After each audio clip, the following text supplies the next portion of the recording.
You can't experience the whole video game just by looking at its screenshot. You can't even experience it by watching the whole playthrough on the internet. You can get an idea, a feel for it, but the aesthetical experience comes from a more complex interaction with the game. Aesthetics of video games emerge from a structure of causality that is built upon certain fundamental elements and consequential choices that follow them. A few simple creative choices that developers make at the beginning direct the rest of the game towards its identity. Here's an example. Developers could decide to set a game in 1950s, which would require imitation of already existing designs. Since object's style embodies the aesthetics of the era, they become pieces of the puzzle that help create a larger, more meaningful whole. There is a difference in playing the game with vintage or retro-futuristic cars. Since games are usually experienced holistically, every piece of its design matters in the end. The more of these puzzle pieces have a tighter fit between them, the better whole they make, since the same logic applies to weapons, clothes, characters, and so forth. Just by mentioning BioShock or Fallout, you get a certain sense, a feeling about the game and your past experience with it. You'll never forget the way Rapture or Columbia look, the way they visually represent the ideologies they are built upon.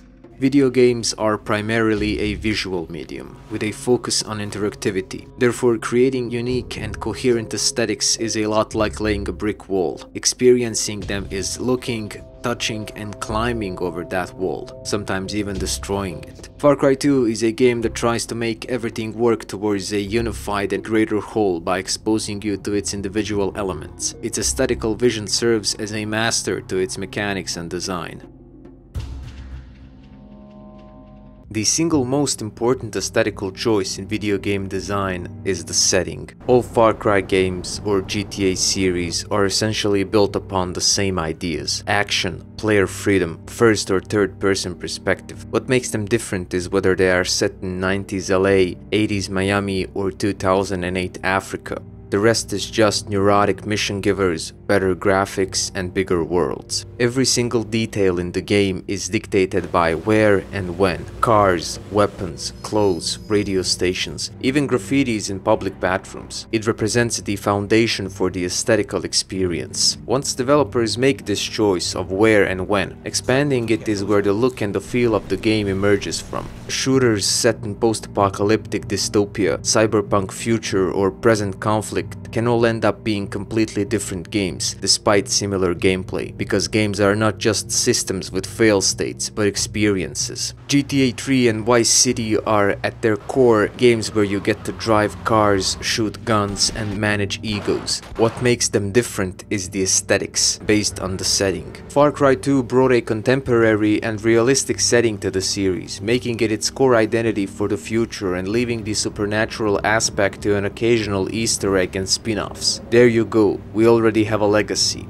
Africa, the land of human origin. Out of Africa theory is the predominant model of modern human origin in paleoanthropology, according to which modern humans evolved in East Africa 200,000 years ago, and from there populated the rest of the world. It is the foundation upon which the rest of the building blocks rest. It frames every other creative choice. Everything you experience in this game, from variety of accents to deteriorating weapons, to a giant setting sun and thick jungles over the horizon, is because of when and where of Far Cry 2. Africa is the element that ties everything else together, frames the whole experience within one frame. You couldn't have a game like this without it. Civil war somewhere else would look and feel differently. African wilderness brings out this classical conflict from literature, which is also the underlying theme of almost all Far Cry games.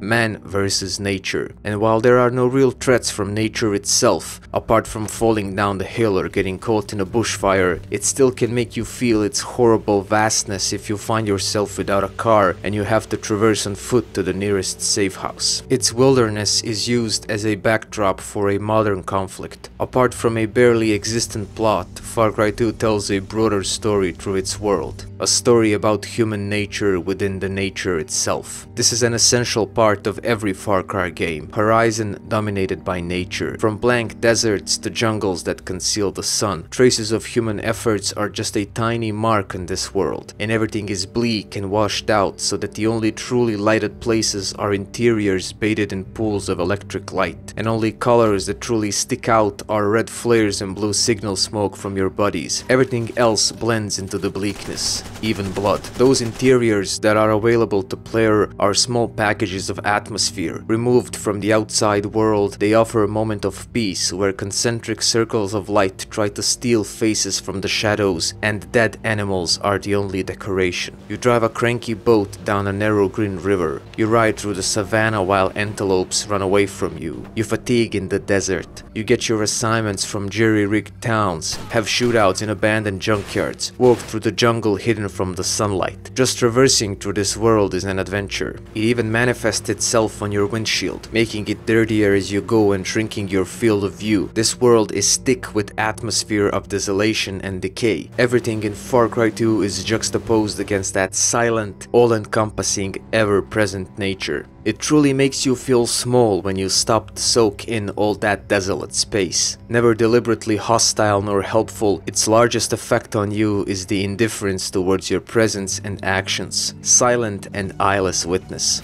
Once the fighting stops, nature and its sounds quickly overtake the scene, asserting its dominance over the ground ridden with corpses. Far Cry 2 desperately needs a plane, so that this world could be seen from another perspective. Architecture is barely existent. What little of it there is reflects the rich history of the land. In Far Cry 2, cement is just a spot of sad human legacy, waiting to be overgrown. Here, the ground devours metal. Bars, mansions, hotels, an abandoned paradise. Monoblock chairs sit lonely on top of destroyed buses. That white plastic chair, a true conqueror of the world. This setting could easily be utilized for a Mad Max game. But Africa is far from being just a continent of poverty and conflicts or wilderness. It is a place of cultures thousands of years old. Far Cry 2 reduces all of that to unique looking dug-on villages, some history of colonialism, and a king you get to kill. It is a typical video game reductionism, but I have to say there is nothing quite unique looking as those dug-on villages. Where the original Far Cry borrowed from the island of Dr. Moreau, Far Cry 2 looked towards Heart of Darkness, where instead of a madman trying to control nature, nature and its horrors rule over all. Man versus nature isn't just a marketing tag here, but a mechanic that creates aesthetics through experience. Often you find yourself either in spaces so open they devour you, or on a plateau enclosed by a thick jungle, and this nature never lets you win, only survive. You can't turn such a setting into your playground. A lot of settings have been proclaimed to be a character in themselves, and Africa from Far Cry 2 definitely deserves that title. Fire is, without a doubt, a part of the setting. How a patch of black looks ominous after the fire winds down. Far Cry 2 likes to keep its characters in the dark. They are often partially in the shadow, revealing the true nature of this world that keeps its secrets and plots. Half of their face in absence of light, which conceals more than just their face. For such a chaotic game, it still offers a lot of peaceful and picturesque moments and sceneries, showing us the duality of nature's indifference through beautiful sunsets, rain in the jungle,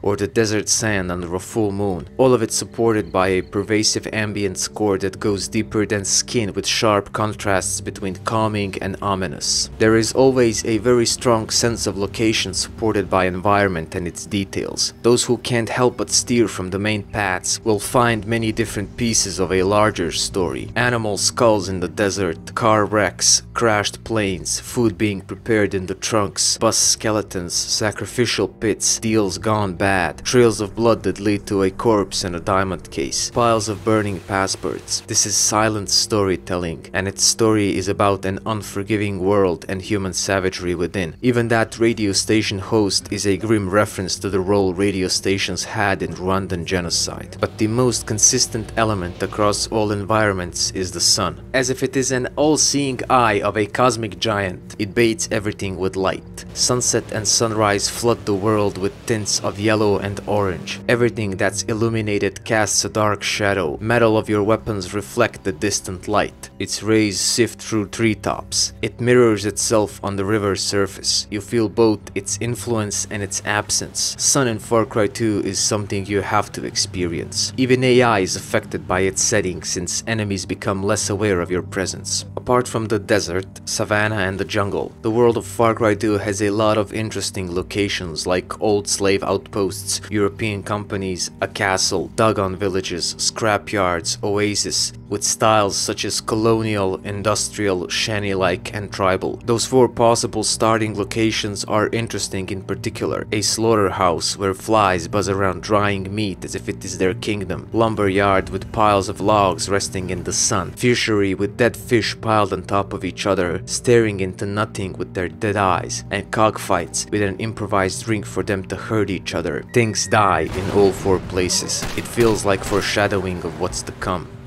Shifting the paradigm from the original Far Cry, instead of fighting man-made monsters, you fight just men. Far Cry 2 does not run away from the fact that millions of years of evolution are stronger than a couple of thousands of years of civilization. They recognize the fact that there is within a man some kind of primal animalistic energy, survival of the fittest, the will to power, Thanatos, dark side of the human nature, whatever term, description or euphemism you find convenient. And when the periodic ritual of bloodletting starts, it manifests itself in all its vicious glory. They don't necessarily show it on such a scale, but it is implied. War here is an unseen character. What they do show is violence wrapped inside politics, and the result is grotesque. There is no glory of Call of Duty in Far Cry 2. War is dirty, absurd, immoral. There is no good side here, no victory worthy of celebration. This manifests directly through both faction missions and combat. Just one human being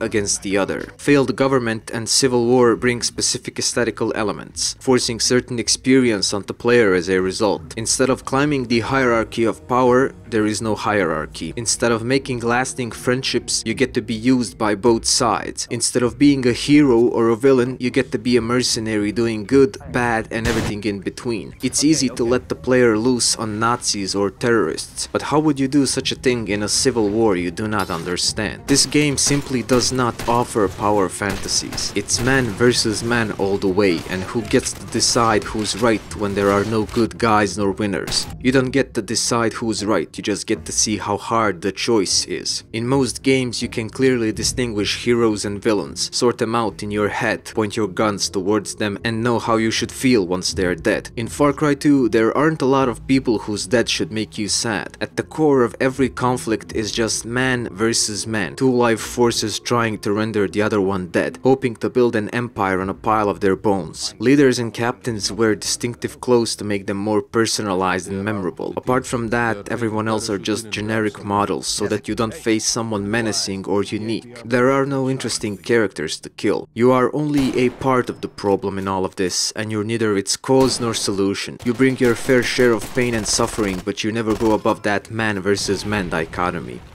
Money is a strong motivator, even in fictional worlds. A reason to do things, means to acquiring better equipment and therefore better position in the world. Video game currency is also a chance for designers to think up something creative which reflects the aesthetics of the game as a whole. There has been a lot of video game currencies over the years, usually just cash bundles, golden coins, money bags, and other more or less symbolic ways of representing value, but rarely they are so distinctive and expressive as blood diamonds from Far Cry 2. They are an example of a direct consequence of the game's setting and tell a story about its world. Approximately 49% of all diamonds originate from Central or Southern Africa. Some of the mines are controlled by paramilitary groups who finance their causes through diamond trade. These are known as blood diamonds. They even became a subject of an international controversy back in 2003. Surely it is not okay for Europeans to wear conflict diamonds on their fingers or around their necks and finance massacres across the seas. In other video games, there are large spinning coins, bundles of cash on the pavement, bags filled with money in vaults. But in Far Cry 2, the only currency worth anything are the diamonds. Inflation can kill money overnight and turn it from state currency with a face of a national hero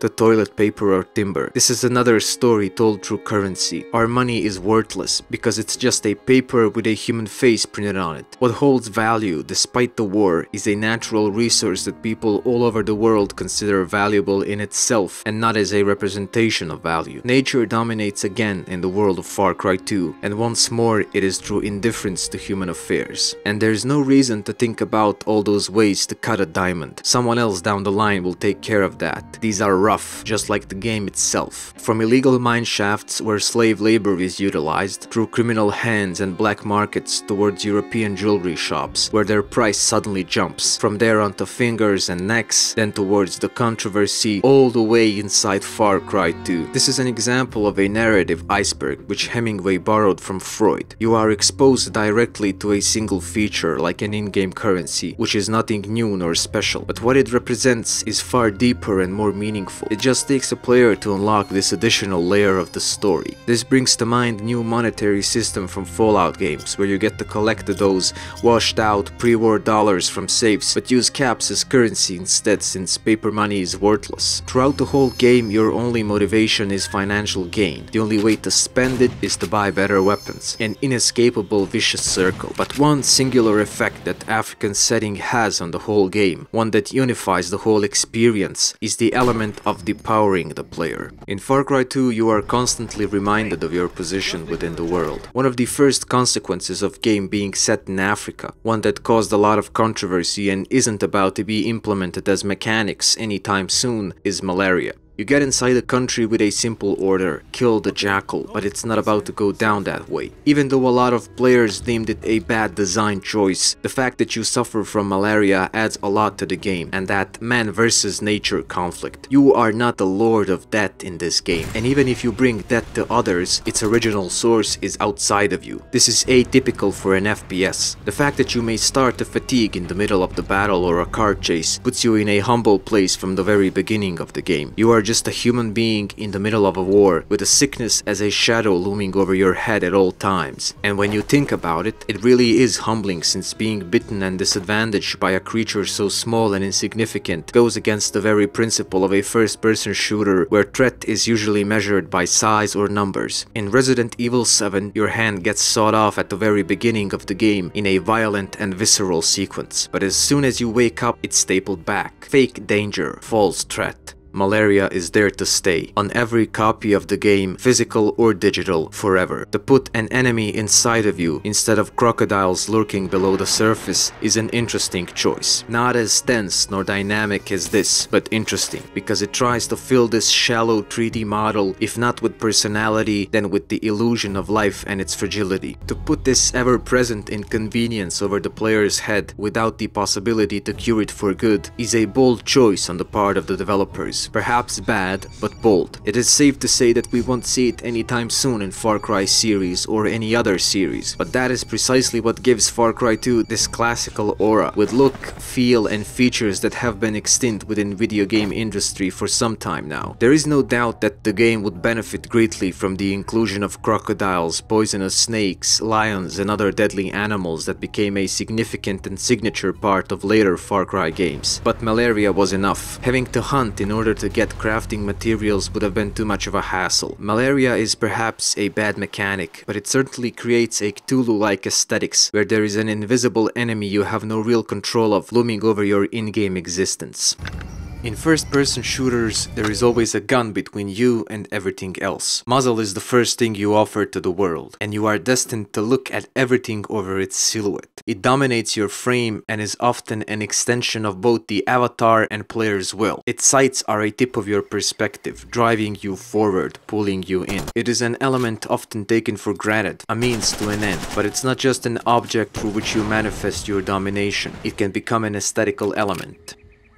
If dozens upon dozens of shooters utilize variety of firearms, and only a handful of them have durability systems, it must be that the developers have something to say with such a design choice. There has to be a reason they've worked to develop this inconvenience for the player. Apart from a mechanic that challenges players' skill and ability to manage and survive, I believe one of the core reasons for this is to fit a specific aesthetic of the game. Call of Juarez does it because it is an epic adventure that wants to show us the brutality of the Old West. Fallout does it because it fits its post-apocalyptic setting. Condemned Criminal Origins does it because survival horror benefits from feelings of tension and helplessness. And Far Cry 2 has the same because you are in a failed state in Central Africa in the middle of a civil war with an influx of used weapons and an environment that doesn't care about your equipment. Rain, humidity, dry air and dust are a part of this setting, and it reflects on your weapon. Every time you look at that ugly rusted metal in your hands, you are reminded of where you are. Every time a gun jams on you in the middle of a firefight, you know you are vulnerable. And when it explodes in your face, you know there are unseen forces in this game that are stronger than you and affect you. Aesthetics mask code and systems and create an experience. Other FPSs rarely offer this. A gun is a gun and not an object that tells a story. Just imagine experiencing that, a firearm blowing up in your face. And in a first-person shooter, that genre with a long history of being blamed for corrupting teenagers and inciting real-life violence. This game goes against all established conventions. You don't get to lose your firearm inside a world where everything points its tooth and claw towards you. That is a creative risk in order to stay true to the overarching vision. This is perhaps the closest any first-person shooter will ever come to being a survival game. After your avatar nonchalantly discards that useless metal to the side, you are left with the question, how is it possible that a first-person shooter treats its guns like this? The panic you feel the first time, the disbelief, the shock, the excitement. What is the point of a game when it makes its core elements so weak? It doesn't care if you are in the middle of the shootout. It doesn't care if your other guns are jamming or if they are useless because you decided to play with a different loadout. It is not accustomed to depower firearms in an FPS to this extent. It seems to me that even reloading is becoming a nuisance these days. Technically speaking, it is possible to be left with just a machete, which would make the game a glorified walking simulator. It's strange no one has made a playthrough of Far Cry 2 with just a machete. I mean, people have done crazier things. Even the golden AK explodes eventually. That ultimate concentration of power in shooters. The golden gun. Nothing is sacred in Far Cry 2. Even Fallout, where this mechanic fits post-apocalypse brilliantly, had the option to repair a damaged weapon in case you were emotionally attached to it, which is a repeating second chance granted by developers. Game still features mounted guns that are brutal manifestation of power, but even those can get destroyed or overheated, and even getting yourself behind one of these doesn't make you completely untouchable. To make weapons so unreliable and dispensable in a first-person shooter goes against the very principles of the genre, but it seems that this feature has pretty much died with Far Cry 2. It features visual firearm deterioration on a spectrum with complete destruction at the end, but even newly bought weapons have scratches, fading finish and show signs of considerable wear. With use they start to look dirtier and rustier, which is far more dynamic than just a dangling sling or swivel. The fact that some of them weren't in excellent state to begin with, just look how many scratches there are on this Uzi, tells a story that fits the core narrative of the game. These are used guns, smuggled in from countries where war has already ended and have already seen considerable action. To think that people have already been killed with those guns you use is outright bizarre. A single tool used by many hands in different conflicts to kill regardless of race, religion and ethnicity, and it does its job flawlessly until it stops working in your hands. Video game arsenals have been dominated for the most part by the inescapable realism and necessary sensationalism, which meant that Glocks and Gold Desert Eagles had to end up in the same inventories. Far Cry 2 does not escape this. It walks a fine line between realism, artistic license, and pure sensationalism, but it doesn't move too far away from the convention. There's still Uzi and Mac,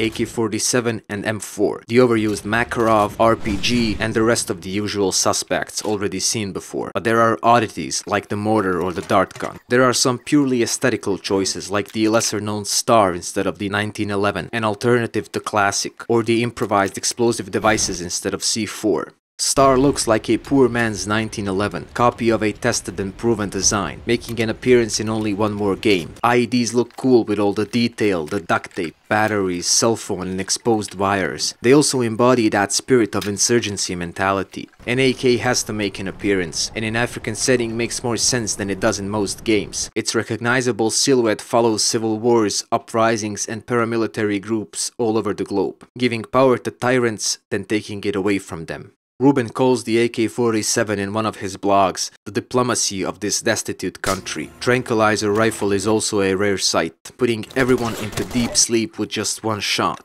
Machete is a purely cosmetic item, and it does look the part. It is old, used and abused, with rusty metal and chipped edges, carried over from the original game and turned into a signature weapon of the series. But by far, the most bizarre thing considering weapons is that, since we know at the end that arms dealer is connected to Jackal, you're picking up or buying Jackal's merchandise the whole time. This is another example of the iceberg narrative. A weapon isn't just a weapon, it is a storytelling device. On the surface, it is just a 3D model, but on another level, it is a gun smuggled in by the Jackal that ended up in your hands, connecting you to the story. It is a foreigner, just like your character. These surplus weapons, remains of our wars that didn't end up in museums or private collections or got destroyed, found their way into Africa and are fueling conflict there. They aren't just tools, they tell stories. One war thriving on the carcass of another.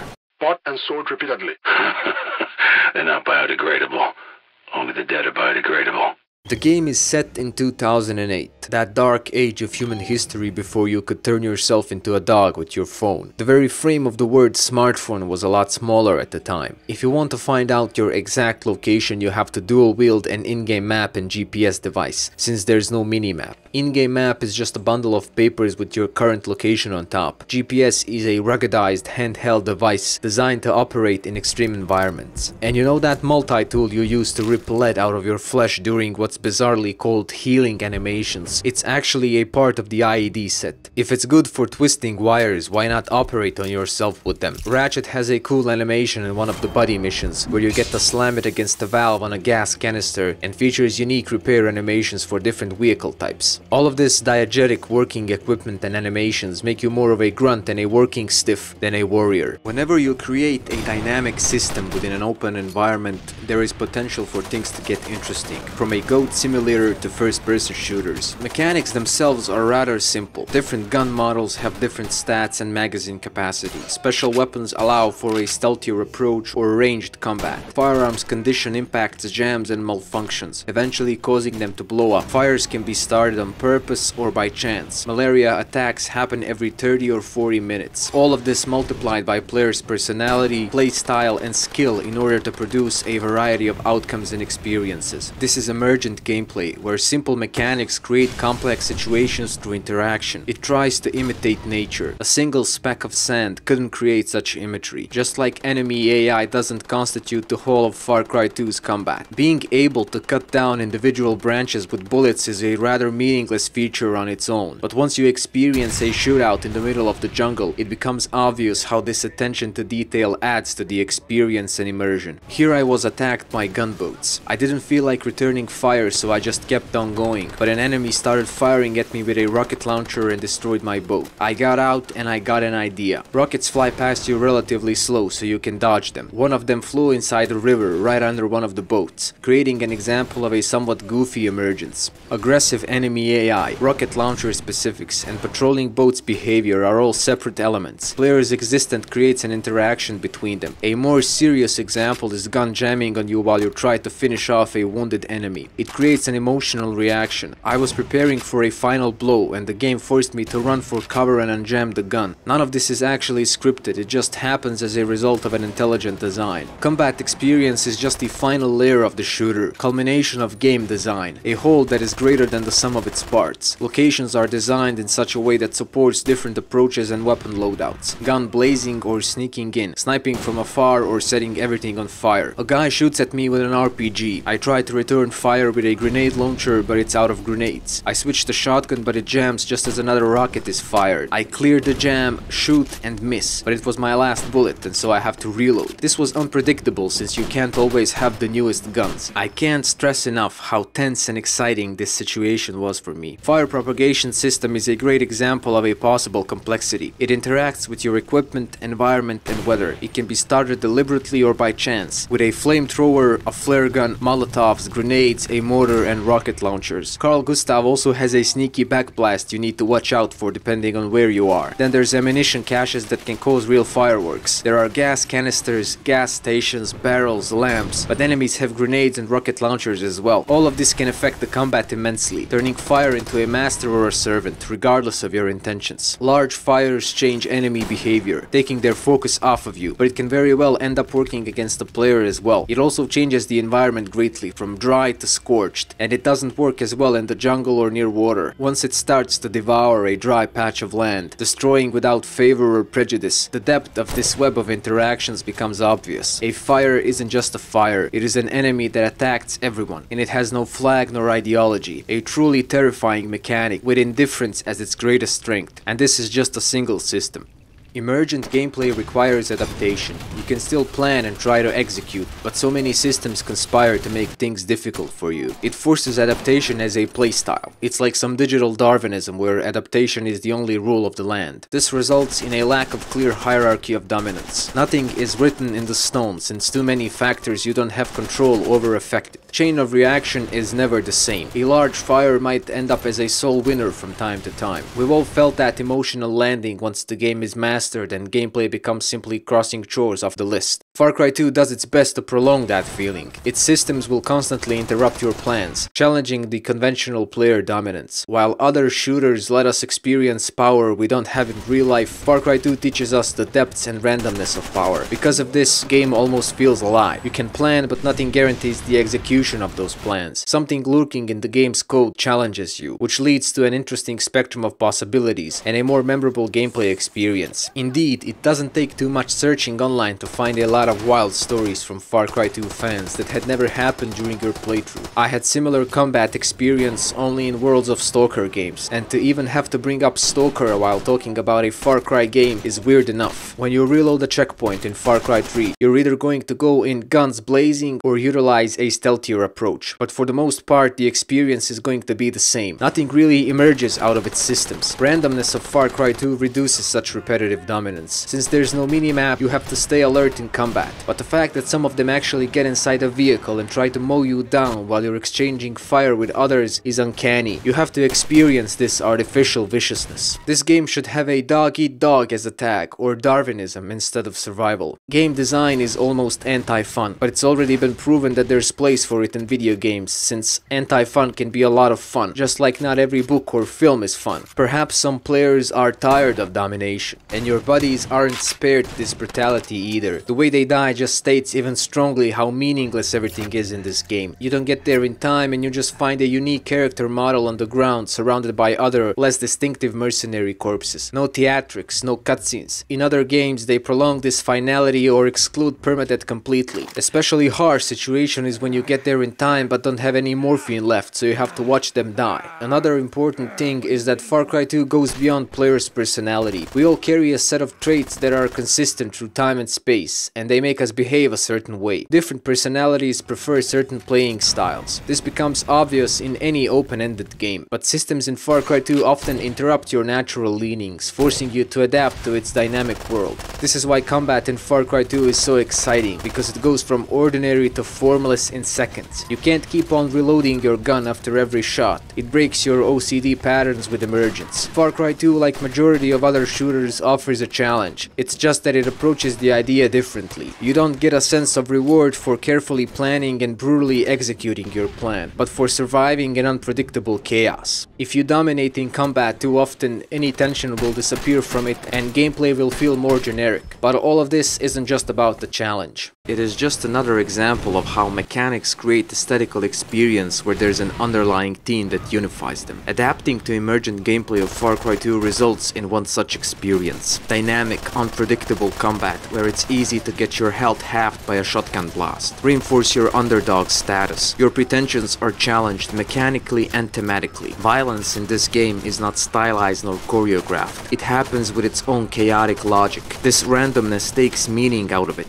You are not a hero of the story. You do not dominate the environment. You don't get to leave a single significant mark on the whole game world, and you're not the only predator in combat. It all fits together. NPCs aren't just meat for your bullets. They are aggressive, they seek you out, they want your digital blood. Just think of how often you end up pulling their lead out of your flesh. They've really mastered this random, indifferent, casual, non-sensational brutality that doesn't glorify anything. Shootouts don't make you feel powerful, only skilled and sometimes lucky. There is a certain bizarre brutality in AI's behavior which reinforces that dog-eat-dog aesthetics. They try to run you over with their car as you're busy fighting their friends. They fire rockets at you inconsiderate of the environment, and if they are gravely wounded, they make a last stand, pulling out their sidearm and waiting for a chance to take you down with them. They try to surround you, they drag wounded soldiers to safety, they don't give up. It takes time and bullets to make sure that they are not coming back. Their behavior forces you to adapt. You as well narrowly await death when saved by your buddy. Dying has layers in this game. That last stand is particularly bizarre, implying not just life and determination, but malevolence, rarely exhibited by NPCs. All of its individual and simple mechanics constitute a system that offers a variety of outcomes once the player starts to interact with it. But all of this is built under higher concepts and themes such as man versus nature. It's not just that systems interact brilliantly with each other, they reinforce the overall aesthetics of the game. There's no experience points popping up on the left side of the screen, reinforcing your sense of superiority. Instead of experience points, Far Cry 2 features a reputation system, a non-intrusive diegetic way to showcase your progress.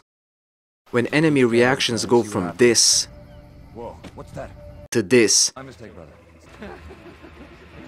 changes in your status become obvious, but this is most effective in combat, where they go from mocking you to fearing you and pleading for their lives. Apart from reinforcing your underdog status, combat is aesthetical in itself. It becomes a cacophony of sounds with screams and yells in different languages and accents, loud and punchy gunshots, bullets ricocheting off of different surfaces, enemies reacting to being shot, burst shotgun shells ejected from the chamber. There's even a ricochet if you hit enemy's weapon while they're falling to the ground, and rapid fire creates double vision of your iron sights. The level of attention to details is sometimes scary. Exploding ammo boxes can kill you if you get too close. Gas canisters spin out of control when shot, setting everything on fire. Especially bizarre is the behavior of rockets once the weapon starts to deteriorate. They fly regardless of your aiming. If you shoot an enemy while he's about to fire at you from an RPG, his aim is interrupted and the rocket hits something else. The rocket launcher could actually be utilized as a mortar if an enemy is hidden behind an indestructible object, since the rocket doesn't just disappear into the air.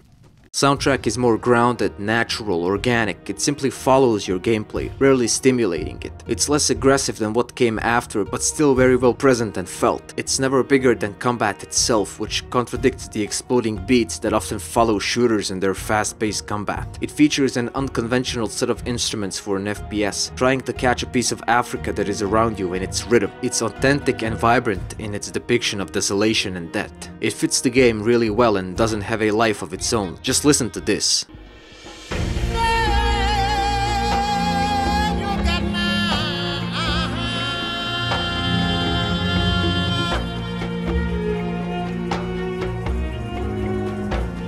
And then remember, you are in a first-person shooter. They've tried to incorporate checkpoints as the integral part of the game through Ruben's blog and that introduction sequence in the cap. But no matter how hardcore you are, they are indefensible. That is the line between a fair difficulty and bad design. I can understand that AI does not want to die, but the speed with which they repopulate the checkpoint is ridiculous. It could have been handled better in a simple manner. Just put a couple of guys inspecting corpses and commenting on the carnage according to your reputation level. It's easier to swallow and it doesn't insult intelligence while offering a smaller challenge. Apart from deteriorating weapons and malaria, another thing that truly prevents you from conquering this world are precisely those checkpoints, which restrict your movement, forcing you to mind their presence whenever you are on the road. Combat is the single most expressive element of Far Cry 2. It carries forward its themes better than the story itself and lets you interact with them. It conveys a certain feeling about the world of Far Cry 2. A lot of praise and criticism of Far Cry 2 was because of its realism, but there is an important distinction to be made here. Realism is when you do everything to match the reality as it is. Pseudo-realism is when you present an altered view of reality as being real. In Far Cry 2, healing animations are exaggerated. Wounds have no real consequences. You don't limp after pulling a rod out of your body, nor have to shoot with only one hand. Guns don't deteriorate that fast in real life. You can't fix a car engine by tightening up a bolt. Firearm mechanics aren't always depicted correctly. Drinking lots of water is good, but it doesn't patch up gunshot wounds. Navigating by map would be a lot harder, and many more. Far Cry 2 does not depict real life, it distorts it. An average player only needs the implication of realism to know what the game is about. Can you kill dozens of police officers with a rocket launcher, or do you have to actually try in order to stay alive? Still, compared to other games, it definitely seems closer to real life in a lot of aspects, but it's far from realism. There isn't a mini game where you field strip your weapon and apply oil by pressing E. Far Cry 2 is actually unrealistic. It gamifies reality but presents it as realism. They've definitely wanted this game to be perceived as realistic. They just didn't use realism to achieve it. Realistic shooter would be almost impossible to play. Pseudo-realism only implies realism, while still remaining a video game with its own rules that constitute a unique in-game reality. Life here is just an inspiration, and a somewhat loose framework. These mechanics are rudimentary representations of real life, pushed through video game filter in order to create a specific aesthetical experience. They are the final layer of the game, which tries to mask all the code below. This is why it is more of an aesthetical element than actual gameplay mechanic. There's no real depth to it. It uses bits and pieces of twisted reality within a larger conceptual frame to fake the experience. When you pull a piece of lead out of your flesh, it does not affect you beyond the shock conveyed through animations and the fact that you had to stop and perform the action in the middle of the fight. Hardcore survival games go a few layers deeper than that, with food and water, stamina and so on. They've used artistic license to create a sense of an unforgiving world, but these simple mechanics could be considered realism only within Far Cry 2 itself, but it depowers the player, which is the ultimate goal. Aesthetics of a hostile and indifferent world are supported by guns exploding in your face, lead being pulled out of your body, wounded soldiers making their last stand, doing morally questionable things with no one to judge you but yourself. But another element unifies the whole experience to an even greater extent.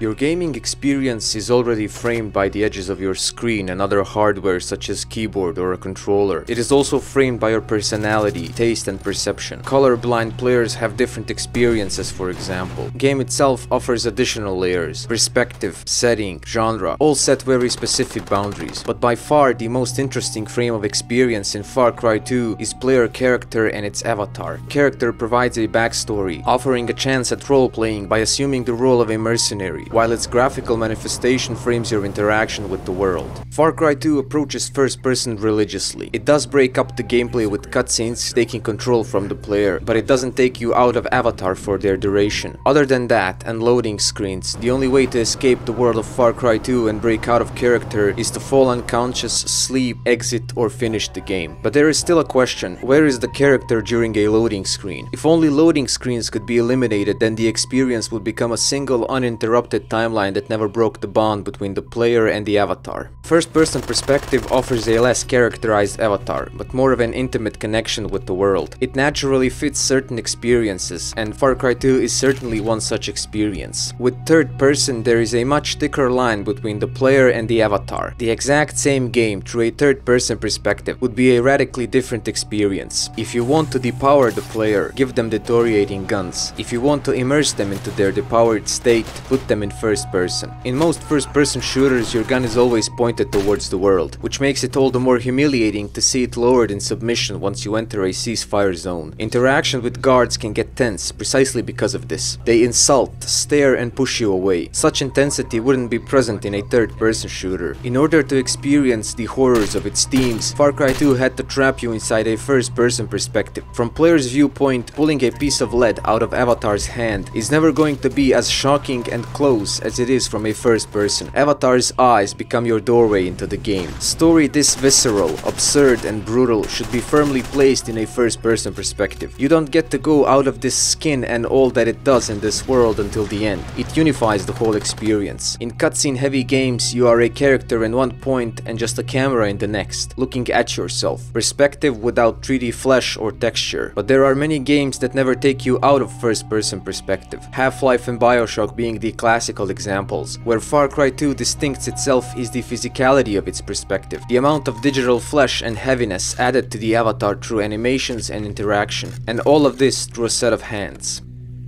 And what a set of hands they are. You can see your character's chest and legs, but the avatar is basically embodied in those hands. Apart from the gun, your strongest interaction with the world of Far Cry 2 is going to be through those hands. They become the extensions of players' will. There are 9 sets of hands for you to choose from. Since character backstories are so scarce, I often feel like I'm choosing hands specifically. Do I want a tattoo or a bracelet? Choose carefully, you'll be looking at it for the rest of the game. From killing to healing, from answering a phone to opening a door. Apart from shooting the gun, hands are the most expressive manifestation of your strong silent character and its avatar. In a typical FPS, you are the gun with a perspective mounted behind its stock. In Far Cry 2, you are a set of hands. This is barely an exaggeration. Too often in first-person shooters, your interaction with the world is reduced to pressing a button without actual contact between the avatar and object. There is no physicality behind it. This makes you more of a camera than a character. This is just not the same as this. One makes you feel like using some nonchalant magic. In other, the level of interaction is greater to an extent it creates the illusion of life behind your avatar. In fact, animated means filled with life and energy, or appearing to be alive. It would have been different if instead of just picking up the water bottle,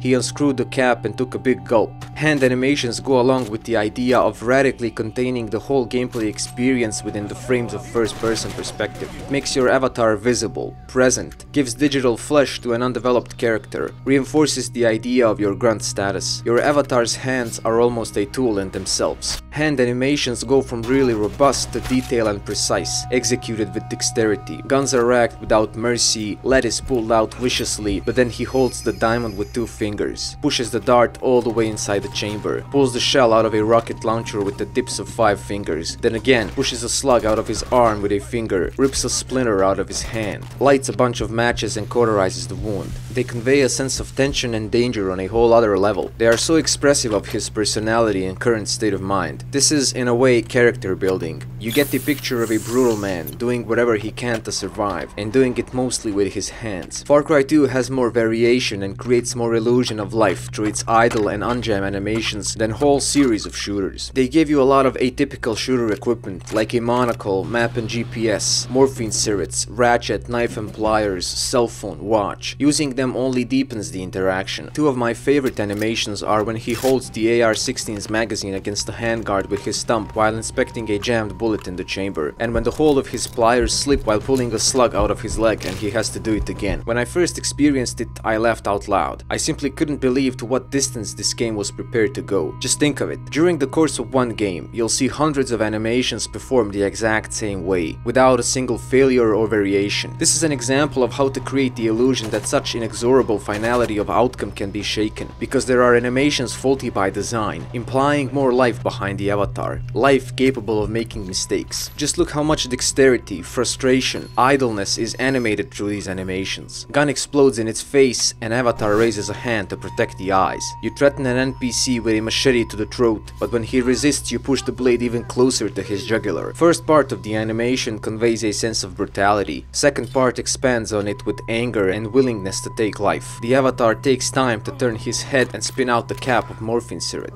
Look how the character pulls the pistol away from the grip of a body who's ready to die. In my opinion, Far Cry 2 revolutionized how a sense of character is developed in an FPS, without seeing the face, focusing exclusively on hands. If avatar is the representation of your character, then hands are the strongest representation of avatar itself. In strategy games, you are usually in God's perspective, controlling means of production and actions of foot soldiers. 50 of them die in a cannon barrage, you create 50 more by pressing a button. In Far Cry 2 you get to be that foot soldier, and nothing will immerse you more into such a role than first-person perspective. They want you to experience everything that happens in the game as close as possible. It's not that you are unleashed into the world of Far Cry 2, you are trapped inside of it. You are going to meticulously go through the food chain of this game, bottom up, and instead of getting a sense of dominance, turning first person into a godlike perspective just because there's a gun in front of you, you'll have to unjam your firearms, pull objects out of your flesh, run for your life, and will always be reminded that you are just a part of this world. You'll do good and bad things, and game will offer no moral guidance, only immersion. And since the player characters are so insignificant in their development, the line between you and this violence is very thin. It almost feels like they had wished to break the fourth wall at times. Behind designs there are philosophies. If a game gives you a gun and a world map in the corner, focuses on you using the gun, since map is placed conveniently for you to navigate without effort. On the other hand, if a game gives you a diegetic map that you have to pull out in order to get your bearings, orientation is out of the question during the heat of the battle. You'll have to rely on your skills and in-game clues instead of a minimap. One design is more forgiving, the other expects effort. One gives you the means to wreak havoc inside a playground, the other asks you to manage your gameplay. This pushes your focus from the HUD into the actual gameplay, deepening the level of immersion. Jamming animations get you closer to guns. It's not just a prop anymore. It reacts to being used, and Avatar interacts with it beyond just racking and pulling the trigger. Healing animations have shock value, with some of them being on the verge of parody. You'll really end up twitching during some of that first aid in the field. It's not the same to read about someone destroying a medicine storage, watching someone do it, or being the one who has to pull the pin out by pressing left mouse button. Interactivity alone can be scary, but first person makes it even scarier. Lack of inventory menus and a mostly diegetic, non-intrusive HUD try to patch up the timeline cut up by cutscenes and loading screens. They focus your attention on in-game objects, pulling you inside the game rather than just leaving you on the screen surface. Just compare the driving and navigation in Far Cry 2 and later installments. I only wish they went full diegetic and informed us of ammo and health status through checking the magazine or feeling the pulse or neck or wrist. The level of immersion in this game with minimalistic story becomes one of the most important storytelling elements. If there is a glimpse of the heart of darkness in Far Cry 2, you're certainly not going to feel it through cutscenes or Jackal's monologues. You'll experience it through immersive gameplay. And how does Far Cry 2 decide to pull you out of a game? By either passing a diamond case to a guard or by activating explosives, both featuring hand animations in the forefront. Those hands that rested calmly on your knees during that cab ride are now, after doing all of this with them, the last thing you see. Your avatar is no more, and it all ended with a pair of hands. Far Cry 2 is, in a way, a story about human hands. An omnivore, a scavenger, predator of medium-sized animals, active during twilight, intelligent and tactical. Its presence in the Bible symbolizes desolation. It is neither big nor strong nor scary. All in all, Jackal isn't a sensational animal. If Disney made a movie with animal characters, Jackal wouldn't be either protagonist nor antagonist. But on the African plains, it still manages to survive and has thousands of years of evolution in its genes to prove it. And to survive next to the good, the bad and the ugly of African wilderness has to mean something. Not as ugly as a hyena nor strong as a lion, cunning is its biggest strength and places it right between the two, more than an appropriate alias. His photograph is one of the first things you encounter in the main menu. Red circle around a nameless face, snatched by a lucky informant. The mystery begins. It is the first building block of the myth that is the Jackal. During the course of the game, he will physically appear only 5 times, 2 of those while player has direct control of the avatar, and only once on the outside. You cannot find this guy, he finds you. He is presented in interiors with progressively better lighting, until fully exposed under the sun, but light does not reveal his personality, only words and actions, which are scarce and conflicting. Jackal encounters are basically about maintaining an aura of mystery around a character with almost mythical proportions. Since he supplies both sides, every enemy you encounter comes at you with his guns. Every gun you pick up or buy is his. Perpetuated conflict is a result of his business model, battle. Jackal looms over everything in this game. Every gun, every bullet, and every corpse can be traced directly back to him. Every gunshot echoes his voice. He's more present as an idea than in flesh. He is almost like another Malaria, killing silently without pulling the trigger. Your first encounter is the embodiment of what Far Cry 2 is. You're lying in bed, struck down by sickness. The man you're supposed to assassinate is casually going through your stuff, reading your orders, not even mocking you. Dark figure whose face you barely see across the room. Then he walks over to your bed, barely shows his face, and spares you while manifesting his passive-aggressive behavior. Then he leaves the room after loosely quoting from Beyond Good and Evil. His motivation is always unclear. His antagonist status is already questioned by your second encounter. First, he is a villain in a world without heroes. He perpetuates suffering without remorse. But the protagonist-antagonist dichotomy doesn't work very well here. He doesn't truly oppose you, and then he becomes a mission giver a lot more moral than your previous bosses. He becomes an anti-villain with a noble goal, stopping the war through killing. In the end, he is the one who completes your original task, and his actions result in more good than anyone else's. We don't know who he was and never will. They made him a character that is hard to judge or even attach oversimplified labels to, like madman, psychopath, or tyrant. There is no insanity, no illusions of grandeur, just ambiguity. They didn't make him the ultimate nemesis you strive to take down at the end. Jackal is Jackal, and he remains an unfinished portrait. This is what Ruben has to say about him in one of his blog posts. He is forever anonymous when you're in his presence. That is almost scary. That statement at the end is just another way to perpetuate a myth. His body was never recovered. There is always a chance that he had somehow survived and is still out there, but I doubt there will ever be a sequel. Rumored brain cancer could explain a lot about his change of heart, but that's left in the shadows as well. This is what Jackal encounters amount to in the end. Will to power, quarantining a virus, using you as a scapegoat, sending you to kill leaders of both factions, sacrificing himself to save a convoy of refugees. He isn't as entertaining as future antagonists of the series, but he isn't there to entertain you. This is more or less the Jackal developers offer us through Main's story. If you want more, you have to listen to his interviews. On the tapes, he sounds both vicious and compassionate. I would say disappointed. In one interview, he blames Africans for the war, then points out to the hypocrisy of the West, then shows cynicism towards human nature in general, then shows compassion to a boy soldier, then mocks a dying man pleading for a mercy kill, and then sacrifices himself in order to save a convoy of refugees. And he offers arguments and justifications for all these conflicting points. Ironically, the only relevant character in the whole game wearing traditional African garment is the Jackal, the very man who fuels the conflict. The king, prince, and the leaders of both factions, journalist, priest, doctor, refugees, all wear Western clothes like collared shirts, army uniforms, plain t-shirts, and even modern designer suits. This connects him to the setting in a bizarre way. Myth building around Jackal's personality goes beyond game itself. Those fake graffitis and real-life photos mention him with the same ambiguity. The Jackal lives. Jackal is a ghost. The Jackal is watching. They should have included these in the game as well. This is myth building. If you've read Heart of Darkness, you know what I'm talking about. Kurtz did this, Kurtz did that. The momentum of expectation builds up. By the time he actually appears, there's two of them, one in flesh and one in thought.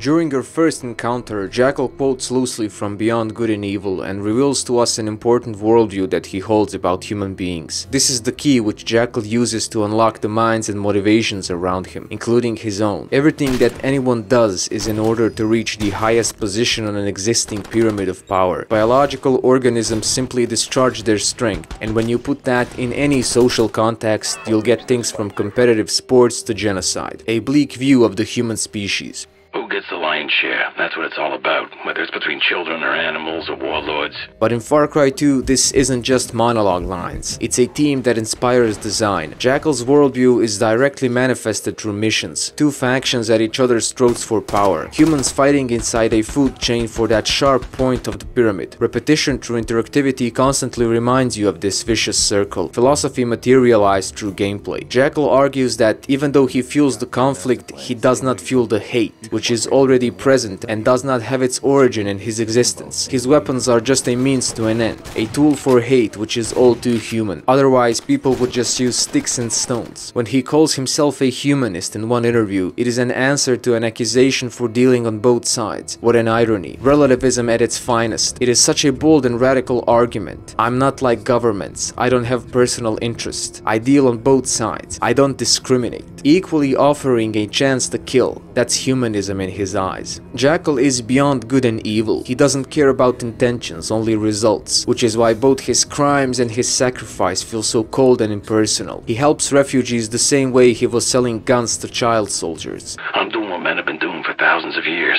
trading one thing for another. This game never truly glorifies anything. I just can't imagine someone blaming Far Cry 2 for a real-life crime. That is how unconventional this game is. One character from a recent TV show comes to mind, Rustin Cole from True Detective, who is presented as a nihilist, but in the end reveals himself to be just an angry man who found salvation in nihilism. A similar defense mechanism could be present in Jackal. He is disgusted by the phenomenon of boy soldiers, comments that a boy that age shouldn't be seeing dead bodies. He often shows values and worldviews that contradict his superficial moral relativism. I imagine that his past experience as a soldier revealed to him certain truths about life that people from developed countries just don't get to think about. Could it be that he saw how cheap life is in certain parts of the world, and he had his illusions crushed, or that he had witnessed the corruption with which the rest of the world deals in these places? Where did this distrust towards human beings start? How expensive is, in the end, a disenchantment of one man? How many lives were destroyed just because his naive presumptions about the world got crushed? What becomes painfully obvious by the end of the game is that Far Cry 2 doesn't feature any traditional villains, only bad people. When Ruben asks him why Africa, why my home, Jackal bites back, why not? You'd rather see war in someone else's home. In his eyes, all people are equal and equally unimportant. That last encounter is beautifully simple. Car battery, case full of diamonds, a gun that never jams. Jackal narrating his plan to quarantine both factions with death, while his shadow mirrors his movement on the wall. An ominous shape stating that depths of this man will never be known to us. When he says that the two of you are terminal cases, uncurable, it outlines the deterministic nature of this game and games in general. Despite the illusion of control, your actions always lead to a scripted event. If you don't die here, you'll just find another war somewhere else. Jackal doesn't buy that mantra, one last job and then I retire. He understands that he's doing it because of what he is. He's drawn to it, like a scorpion on the back of a frog in the middle of the lake. Jackal believes that the only thing keeping ordinary people from becoming monsters is opportunity or circumstances. I'm talking facts and you're talking theory. You're not a good person, Ruben. You've just been lucky enough. You've never had to be otherwise. Game starts sort of in the middle of things. You get to see a war that is already in full motion. There's no background between you and your target. Nothing is personal. You get the option to choose 1 out of 9 mercenaries, and they are a wild bunch. Scratched photographs present these beauties with little information, and the aesthetical experience already starts. A myriad of past careers, criminal backgrounds, ex-military, veterans of past wars, loan sharks, smugglers, police informants, VIP protection, bodyguards, IRA, KLA, IDF, GSU, guerrilla fighters, insurgency groups, private contractors. This is an extremely subtle commentary. It shows that countries these people come from had a recent history of conflict themselves, based on ethnic or religious differences. It adds to the story, reminding us that there was blood being spilled on European streets not that long ago, which again refers us to the universal violent aspect of human nature, violence that recognizes no borders. A diverse and unsensational cast of characters. Immediately they go against the hero image of action films and games. These guys are nothing like that badass from cover art. All of them look like average people. Frank even wears a knee brace and Josip is completely grey. Journal descriptions are where their personalities come to light. Amazing he's made it to 40. Guy's got a conscience. Poser. Likes the high risk contracts. Supports his family back in Europe. A heavy drinker. Dressed like a college dropout backpacking Europe. Heard he's a millionaire. Stone killer. Tough SOB. Thing is, you get to read these only after you've already made your choice and they are presented as your own observations. And they sound exactly like something a mercenary would think of other mercenaries. Most direct consequence of this initial choice is a visual one. Model of the hands you see while interacting with the world. Some have tattoos, others wear gloves or bracelets. Everyone has a unique accent and outfit. They look unique in their mediocrity. Game puts you into a strange situation of seeing a face of your past avatar in-game on your next playthrough. No uniqueness of character creation. How insignificant the choice is when those characters you don't choose choose end up populating the world. Who you play with at the moment could have been and will be a traitor or a friend that dies in a bushfire during the next playthrough. It doesn't matter who you choose, it is purely a cosmetic choice, just another part of the storytelling. One of them has to fill in the shoes, it doesn't matter who. Characters like Solid Snake or Agent 47 are at the core of the series' identity. They carry a lot of the story. Without them, there would be no franchise. Put up a photograph of any old mug and you'll still have Far Cry 2. The character is insignificant to the point of non-existence. The only appeal they could have is their commoness. The only function, a bullet sponge and a hired gun. You have to pull those bullets out of someone's flesh. Sent by an unknown organization to an unspecified country in Central Africa in order to kill a man known only by his nickname. This very concept of main quest is devoid of meaning. In Far Cry 3 you struggle to survive and overcome your fears in order to unleash your primal energy and save your friends and family. It's personal. In Far Cry 4 you help your people take down a tyrant.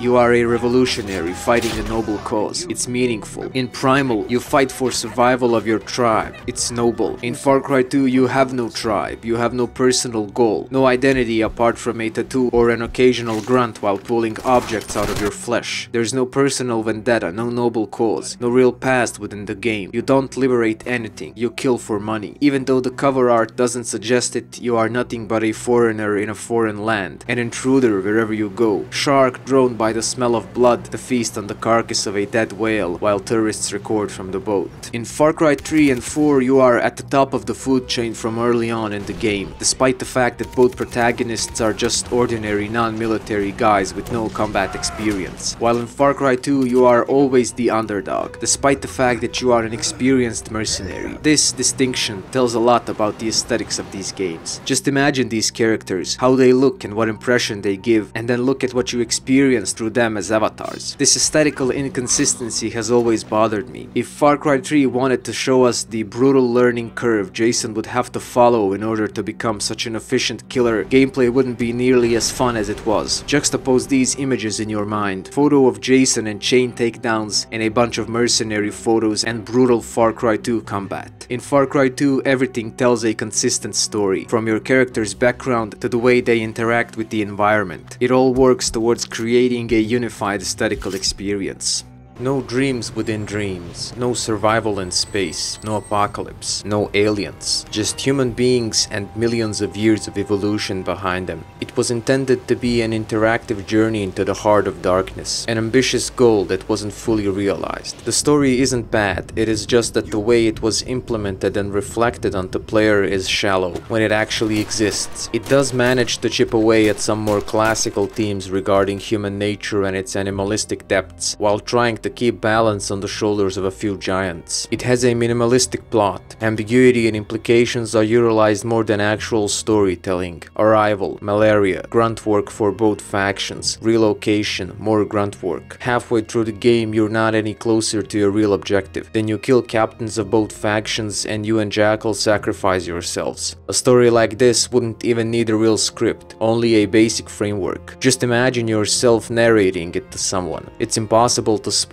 There just isn't a lot of traditional story in Far Cry 2. Apart from forcing its story onto players through cutscenes and monologues, Far Cry 2 places a lot of its broader story into gameplay itself, suggesting it through world building, combat experience, and other thematically consistent elements. Billboards, European companies, old slave outposts. Some of these are too subtle and many players will just march past them as if they were simple dead objects. They've tried to utilize a natural tendency of human brains to create stories out of everything, sort of how a dark figure amongst the tree line becomes Bigfoot. They've provided a context and scattered pieces of the story throughout the world. The rest is just the interaction of players' personality, gameplay, and randomness. But I wouldn't say that players become creators. It's more like piecing a puzzle. You don't create art, you only direct your own experience within a finite framework. You can't experience zombie apocalypse by playing Far Cry 2. Depending on preference, this could be deemed lazy writing or brilliant storytelling. You take from it what you want or can. It is a lot like a Rorschach Rorschach's test, a neutral stimuli to which people react differently, manifesting their personality in the process. Therefore, Far Cry 2 can be a game where nothing literally happens for 15 hours and then you kill yourself, or an interactive journey into the heart of darkness. Problem is, it is extremely easy to come off as pretentious or unable to actually deliver a story, so you have to hide behind ambiguity and player freedom. But despite these stories you create out in the world of Far Cry 2, developers will force their own story onto you. In the back of the cab, sick with malaria, twice bedridden without control, thrown on a pile of corpses in a truck heading for a mass grave, knocked unconscious, sent on a suicide mission. These are situations your avatar is in outside of actual gameplay, and you choose none of them. In combat you're given a fair chance. Outside of combat you have to sit and watch what happens. So it doesn't matter that you perhaps haven't died a single time during your whole playthrough. You still get to be dominated by the story. It is merciless in its finality. This fits the general aesthetics, no doubt about that, but it doesn't really create that sense of a real puppet master somewhere above you. Unless Jackal has mastered black magic, there is no reason for you to follow him blindly. I was interested in him as a character, but I never felt mesmerized by his presence. You are a mercenary, working for money. There is no reason for you to believe any of his philosophizing and sacrifice for a noble cause. Your character wouldn't even understand half the things he says. They would bounce right off of his skull. You two are just not on the same level. Perhaps I want to survive and retire after all. Why would a player accept the idea that he became cancer while playing? This epiphany comes out of nowhere and feels forced. The game offers no logical reasons for you not to be like other mercenaries, clinging to life despite all the atrocities, despite malaria. There is just no sense for us to follow Jackal's call of the void. The character wouldn't even hear its echo. The only way to explain it is to force meaning into it. The game itself reduces it to a journal entry, implying that the character will probably die from malaria. If Jackal has decided not to manifest his will to power anymore, doesn't mean the player has as well. Nothing in the game supports the heaviness of such a decision. Character's obedience ends up feeling like a god from the machine. Determinism seems to be the necessity of game design. The way things happened is the only way they could have happened. Ironically, this is nowhere more obvious than in games claiming to promote player's choice. No matter how much you stress about a particular branching in the story, it ends up in a scripted event only slightly different from other endings. Games are complete. Life is not.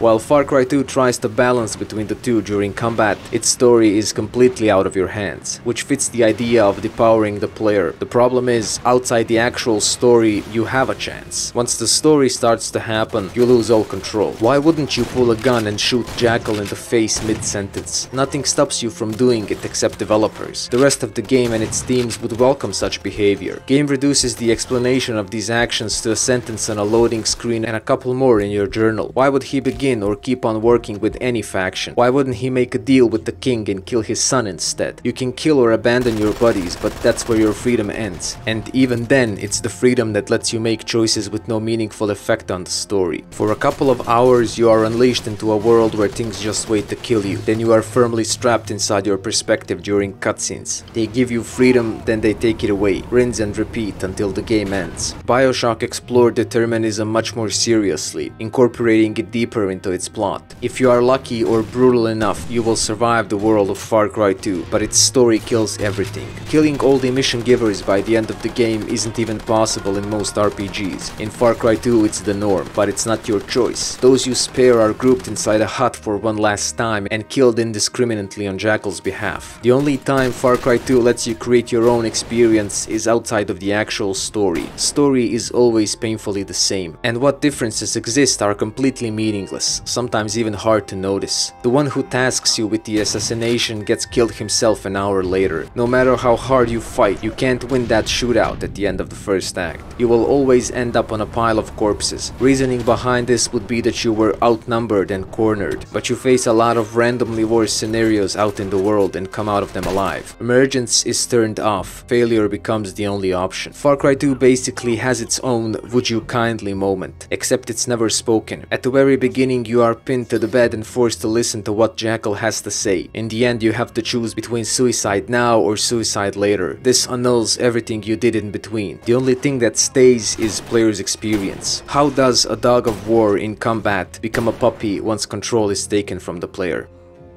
Missions are perhaps the final consequence of video game design, a culmination of all past design choices. How are those characters and their motivations going to interact within the game, from dialogues to combat, following all the rules and freedoms developers had intended, and in a meaningful and consistent way if possible? How do these parts create a movable whole? This is where everything comes to life through interaction. Free roaming is important, but there's less creative control. This traditional mission-oriented structure usually advances the game towards completion, exploring themes and aesthetics with more control and direction from developers. It sets a goal at the end of each action. It provides motivation, reward, and meaning. One of the first realizations I had while trying to pry open Far Cry 2 is how closely it follows that good old well-established GTA 3 formula. You are left inside this digital playground with some backstory. Everything is open, but there is also a clear structure through which you progress. World has its rules, you have your freedom, but if you want to push the story forward, you have to complete missions. Storyline and free roaming are two distinct parts. There's even a set of assassination missions very reminiscent of GTA 3 payphone assassinations for Mari chunks. I wouldn't call it neither an homage nor a ripoff. It is simply a lasting legacy of a simple and effective design. You receive almost all missions in the same way. You enter a ceasefire zone, soldiers bark at you, your gun is lowered in submission. You talk to the bodyguard, he frisks you for weapons. This happens every single time. He leans forward, stretching his arms to feel over your clothes. He lets you in. The base is the old and the new, tribal relics and propaganda posters. In an empty hallway, you can hear boss's voice resonating from the upper floor. You go through the door, they stop talking, acknowledge your presence. Bodyguard closes the door behind you. You can't leave. There's a black man and a white man, a leader and a right hand. They talk about their problems, none of which really concern you. As a character or player, you get to hear cold-hearted rationalizations behind morally dubious actions, and they come from both sides. You're just a hand that carries them out, and you can't help but wonder how things are ever going to get better with two options like these and plenty of mercenaries to carry out their will. They offer diamonds. It's not an offer you can refuse. It stopped being once you handed over your weapons at the doorstep. You take the files, there's a small safe in the wall, but this is not Fallout. They add that this is a secret operation. Their boys are going to shoot on sight. It's nice to know. Their faces disappear behind a closing door. You knock at the front door, bodyguard opens it and lets you out into the street. All of this while trapped in a first-person perspective. This is how you design receiving a mission without a cutscene. And later, when you need to assassinate one of the leaders, bodyguard lets you in with a thumbs up and a smile. What an ironic change. You can't help but feel an overwhelming difference once you enter this holy space with a gun in your hands for the first time, because it is such a strong contrast to all your previous experience. Myriad of characters have conflicting interests. You navigate all of them until you get tangled to the point where a large-scale massacre is inevitable. After it happens, credits roll. Majority of video games have a purpose behind all the action. Everything that happens, no matter how horrifying, complicated or difficult, is crowned with some kind of meaning at the end. Overcoming yourself, winning, losing, dying a meaningful death. Not in Far Cry 2. You get to play out absurdity, mission by mission, experiencing it through your avatar. Both factions are literally the same and you get to see it firsthand. In-game clock marches on mercilessly as you dance on the grey spectrum of good and bad. This is where developers trick you into killing without offering a princess at the end, or even Jackal's head. You commit all these crimes, methodically piling bodies on top of each other, all of it with the idea of meaningful ending as a form of reward or redemption. What you actually get is more of the same until you die. Despite everything you've done, factions still try to unite. Your bodies betray you and you die at the end. Progressing the story offers no reward besides diamonds. You are, somewhat pretentiously I have to admit, left with a 20-hour experience of meaningless and absurd grunt work. Mindless killing for money and survival. And besides what satisfaction you've already gotten from such an experience, the only other chance for appreciation of this game you're left with is the recognition of consistency between its higher concepts and its mechanics. Far Cry 2 strives to offer contents within form and encourage contemplation through immersion. It risks everything, that's why it's either loved or hated. It wishes to pull you into its harsh world with first-person perspective, to make you play out this incredibly impersonal story where there is literally no reason for anyone to care about anything, where the only mystery remains unsolved and the only task unfinished, only to shove you out of it, roughly and without any consideration for your plans and wishes, to show you what you've done, what you were a part of for the past 20 hours, from a distance. At its core, it isn't a story about the Jackal or the Civil War. It is an interactive story about often unseen, ignored, and denied parts of human psyche. And that story doesn't end with your death or credits. It ends and begins with you shutting off your computer. If you look at Far Cry 2 as a game about hunting the Jackal, there's barely any story or gameplay to back it up. If you consider it to be a story about a certain aspect of human condition, it all makes sense. All these pieces of shrapnel, splinters, and slugs you had to pull out of your body, all the grunt work you did for factions on opposite sides of an endless war, all that hassle with malaria pills, it was all for nothing. It doesn't end with victory. It doesn't even end with a difficult moral choice. It ends with credits. What a game. What an ending. You can't beat Far Cry 2, you can only finish it. It reminds me of the infamous Sopranos ending. What did anyone expect? Utopia. Humans growing white feathery wings on their backs. Jackal's head rolling down the steps of his invisible kingdom. Democratic elections, perhaps. At the end of BioShock or Fallout 3, you get to be a hero or a villain by your choice. In Far Cry 2, you end up sacrificing yourself without any sense of heroism. It is not a good deed, not even a redemption. There's no ideology at all. There isn't even a desire to win. There's no sense in it. No sense in it at all.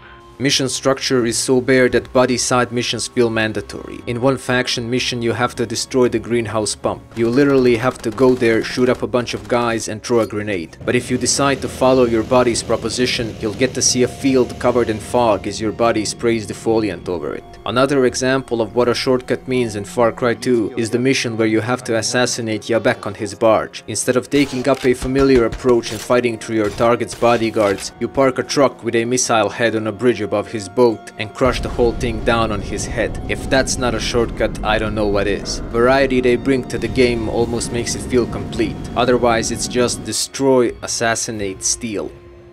Despite forcing its story onto you and its meticulous absurdity, the game never tells you what to think about any of this. It forces you to commit crimes, but there's no morality system. It punishes you in the end, but without judgment. Judgment itself is left to players. When I play BioShock or Vampire or Dishonored, I simply know that if I choose a more violent approach, which is usually easier, the game is going to impose some simplistic morality onto me. If not through the world changing and reacting to player, then through good and bad endings, that epitome of lazy writing. You will eventually be faced with a bad image of your character. Problem is, they often feel too forced and oversimplified. You always end up becoming a power-hungry tyrant, corrupted or doomed for eternity. This forces finality into the story, which isn't always supported by the gameplay. Once they take control from the player, they can impose any sort of moral judgment onto their playthrough, and it feels more like arm twisting than sending a message or teaching a lesson. Far Cry 2 doesn't offer a less violent way. It wants you to be a mercenary and do what mercenaries do best, and then feel the consequences. There is a certain desire in humans to have a clear thick line drawn between good and evil so that every trigger pull can be guilt-free. Far Cry 2 doesn't gamify reality to an extent Wolfenstein or Call of Duty do. It doesn't give you heroes and villains, instead it presents you with its palettes of brown world and grey morality, and it comes really close to being serious, mature modern art, ridden of power trips, offering an experience of absurdity. Now, you don't kill baby angels, but it definitely doesn't feature as easy targets as Nazis or terrorists. Literature and film had explored such themes for a long time, and video games have been introducing the trend for some time now. Kane and Lynch already offered a pure action experience without any judgment or reward a year before, and GTA 4 had two endings deprived of complete satisfaction. You've killed all the bad guys, but you weren't really the hero of the story like in San Andreas. Films and books don't always make you feel good, and games shouldn't either. There are myriads of irreplaceable experiences waiting for us if we discard the idea of winning or losing and accept simply experiencing something through interactivity. This is necessary if we want video games to cast off the image of mindless entertainment. It's not just developers who have to leave comfort zones with their creativity and directions they take. Players also have to challenge their approach to experiencing video games. Far Cry 2 offers a glimpse of such an approach.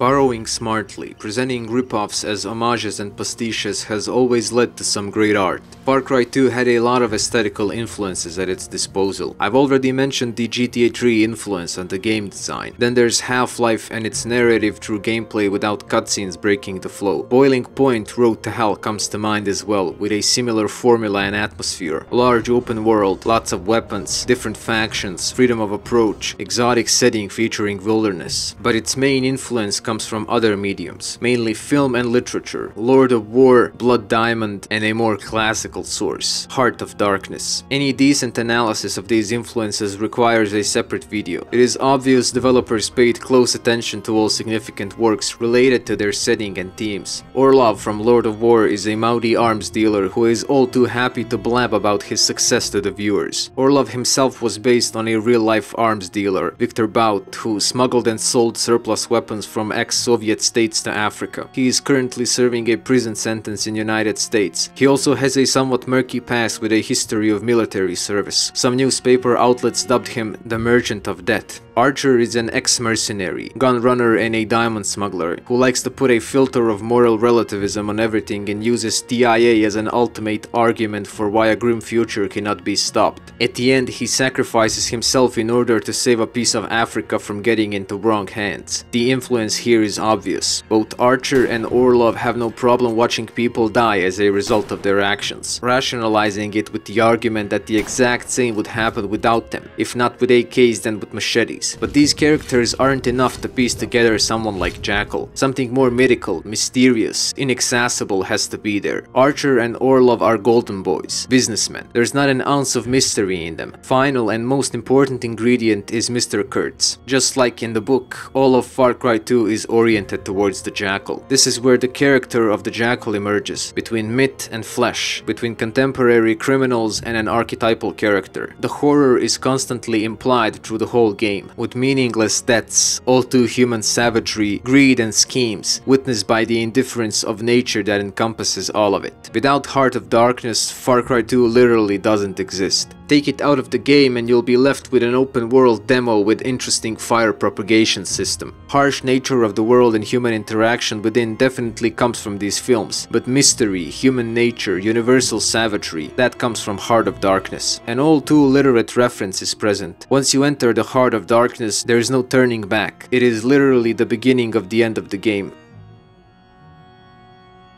History of video games is happening as we speak. New games are being released, old ones are getting older. Cult followings survive and new ones emerge. There are graveyards and there's altars. As with many works of human origin, we need comparison to truly evaluate something. What place does the Far Cry 2 take within the series, the genre, and the video game history? It is not the first one, therefore it's not the Adam of Far Cry, but it differs from the first one and has similarities with the rest. Therefore, it originated parts of the current identity. Far Cry series owns its identity to both first and second installment. Like with all the others, people still love it, hate it, play it, will never touch it, and consider it to be the best worst in the series. Still, to this day, there is nothing out there quite similar to Far Cry 2, not even a Far Cry 2 clone, which says a lot about the game, positive or negative. Taking its aesthetical experience holistically, you won't find a lot of similar games out there. It is a AAA game that isn't afraid not to be for everyone, and I don't think that history is finished with it. As repetition, pretentiousness, insulting design, and sensationalism begin to pile up, even amongst indie developers, I believe that many will find merit in Far Cry 2. Video games always try to have more crunched in, even if it sticks out. Far Cry 2 decided on a simple, almost crude formula, focusing heavily on just a number of things that will reinforce their main concept of what the game should be and what experiences it should offer. They've established a set of design rules that fit the aesthetics of the game, and worked within that framework. This is why Far Cry 2 feels like such a tight package of aesthetics. It seems to me that the majority of criticism is because Far Cry 2 isn't like a typical video game. Why isn't there a clear good and bad side? Why is the sense of progression so slow? Why do guns deteriorate, jam and explode? Why don't they last forever? Why are enemies so persistent? Why isn't there a free roam after you finish the game? All of these could be answered by the same answer. Developers wanted to create a different experience, and all of these things do that. that. A gun that never deteriorates is never going to be the same as the one that does, and that makes all the difference. I feel like a lot of people had problems with those exact elements that made the game unique. If all these things were actually taken out of the game, it would be just like Far Cry 3 with poorer graphics. And since preferences are just manifestations of our personalities, things regarding the legacy of Far Cry 2 aren't going to change anytime soon. As long as there are players out there that aren't afraid to see more than entertainment in video games, who aren't scared by narratives where you don't get to be the hero of the story, players who see games as a serious medium for translating and simulating spectrums of human thought and experience, outside of simple dichotomies, there will be room for a black sheep like Far Cry 2. I believe that hand-holding, intrusive HUDs and empowering gameplay are going to reach their peak of banality, and different designs will find their way into the market, which will bring Far Cry 2 into the spotlight once again as an inspiring dinosaur.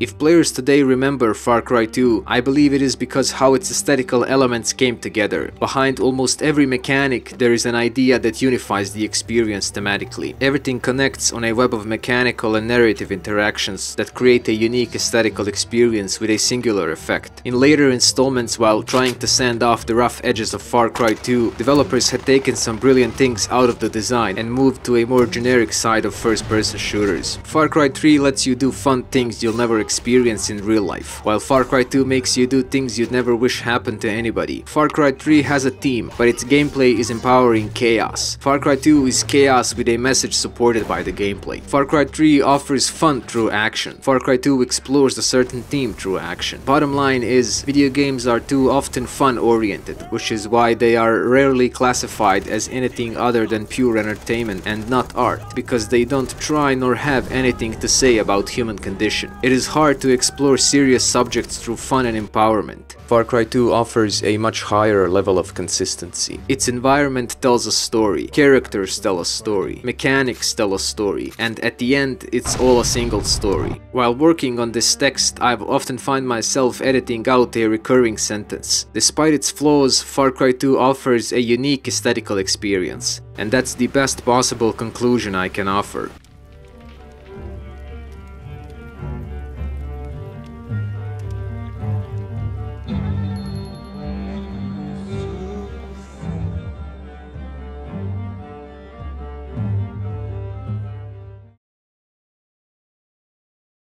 Used like new ammo from Moldova, blew the slide right off the gun, smashed off his teeth. That cheap rubbish we were using in Bosnia, yeah?